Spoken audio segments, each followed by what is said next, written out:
The purpose of this so-called controlled spontaneity is to shape and direct public responses following terrorist attacks towards empathy and unity rather than towards violence or anger.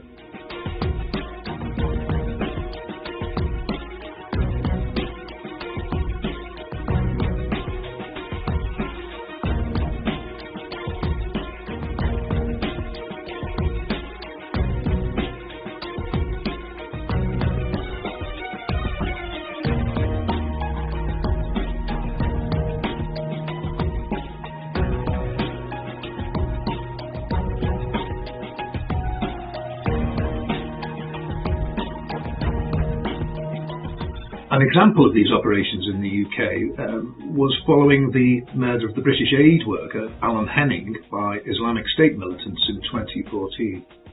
An image of a woman wearing a Union Jack hijab was circulated in the British press as part of a media campaign.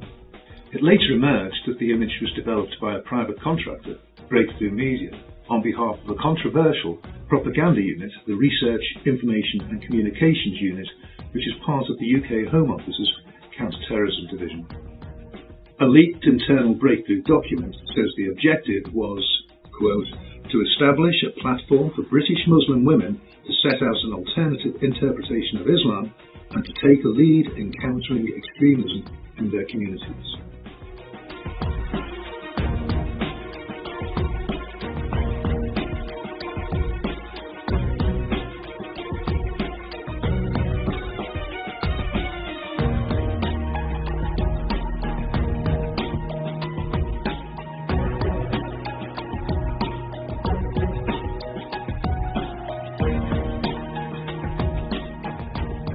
Another example followed the terrorist attacks on London Bridge in June 2017, in which 8 people were killed.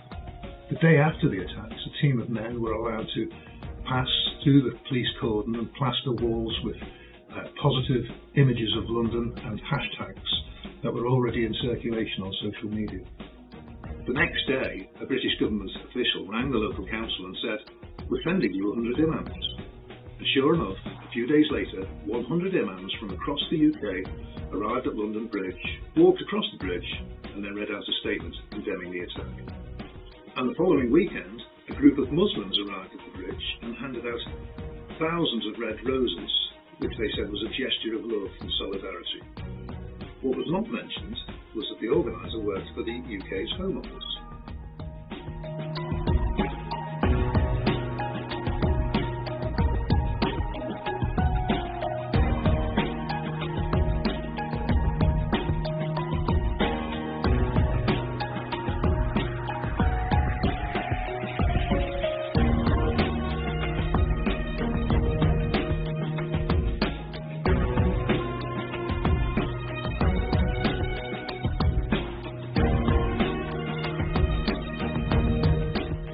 Some key figures involved in these operations are starting to have misgivings about the way in which emergency planning is being combined with propaganda techniques in order to influence the reaction of the public following a terrorist attack. They're worried that the social media campaigns distract the public and do little to encourage them to engage in debate about the causes of the hatred that underpin terrorism.